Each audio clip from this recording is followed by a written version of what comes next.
welcome to Raymies Garage. I've got another wee video for you here. I haven't made a wee video for a while because, well, nothing's much wrong with the cars. Myself and Apprentice Pat's, although I'm doing the brakes on that.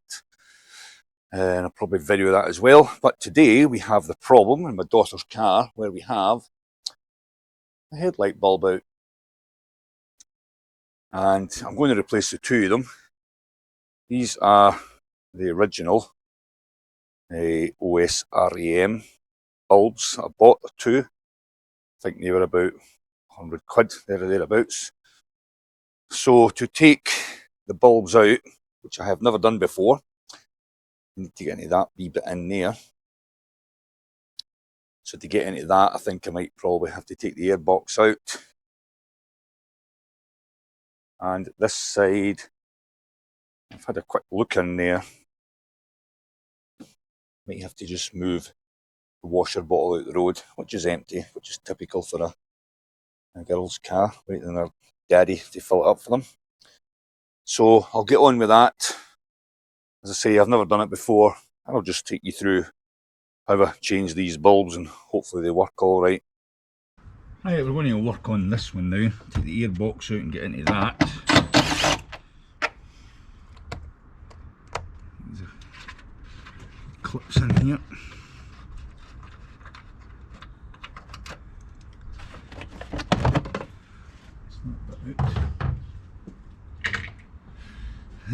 This whole thing pops out, I think.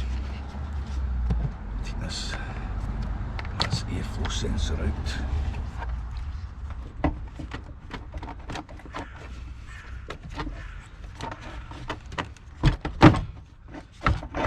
I think I'll have to take this off.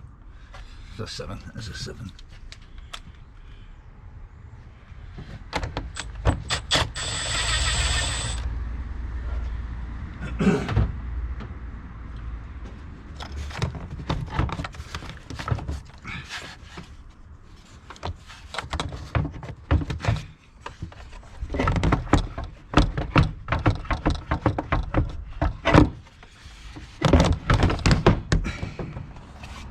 Let's get this up out the road.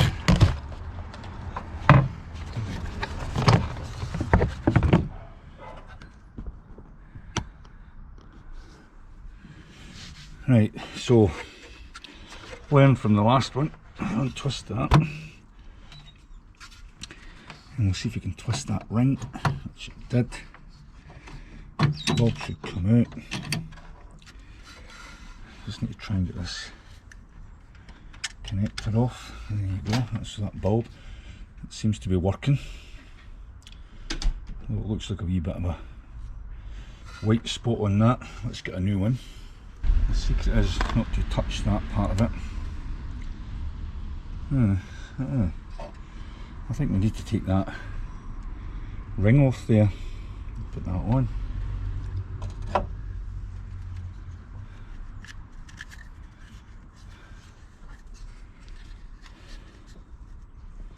Assuming it comes with, it doesn't come with that ring. No, it doesn't.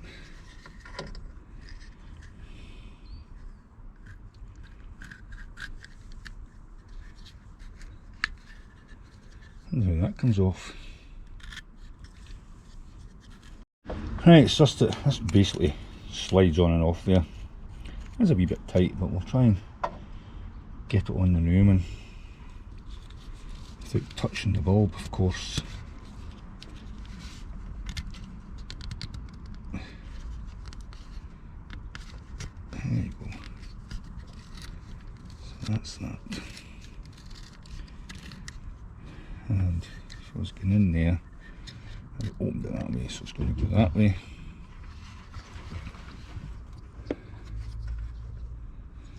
That's going to go in there, like so. Got that in. I'm just going to have to do this by feel.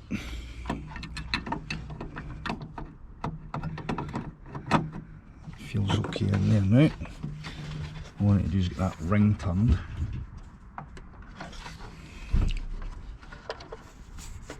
Oh, it's quite tight. Oh my god, it's tight.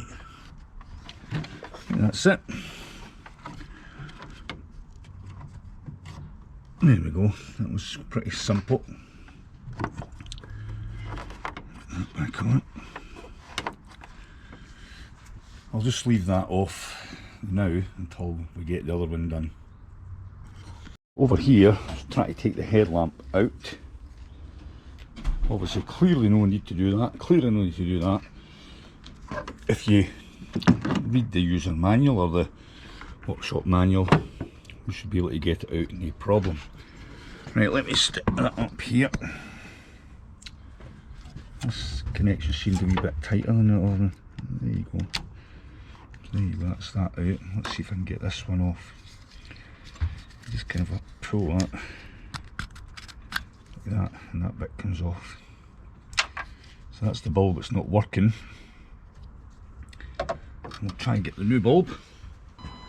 So this is Osram D3S, and that's what the new bulb is. I'll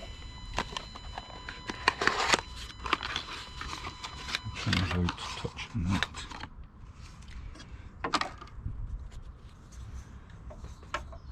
And we'll get our goes on that way. That's slow, so that goes on the top.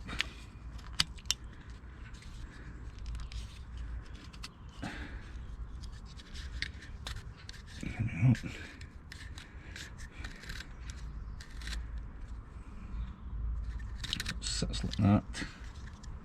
Got the connecting cables, a bit tighter this one. Put it in, try to avoid touching anything with it.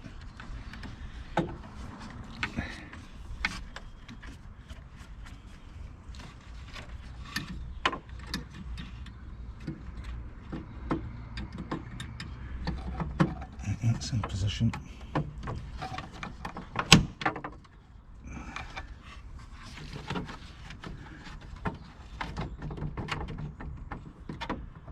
Feels pretty tight. Right, that's that in. I shall try and power it on. That's what I'll do. I'll go for ignition on. Turn that off. So headlights on. And the worry is the ballast's away on it. No, there you go. Working. Working. Just try the high beam.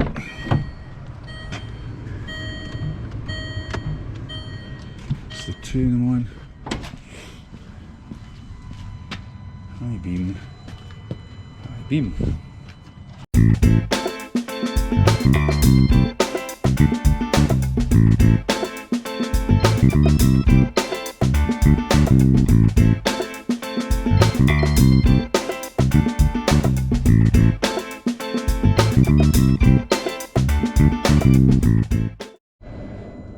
Well, that's that. Bit of a faffing about with that. Don't need to take the headlamp out, don't need to do that. It's just understanding how the bulb comes out with that twisty motion on it. Everything's back together again. See how long they last. And that's the end of the video for this week, guys. So I'll catch you in the next one. Cheers for now.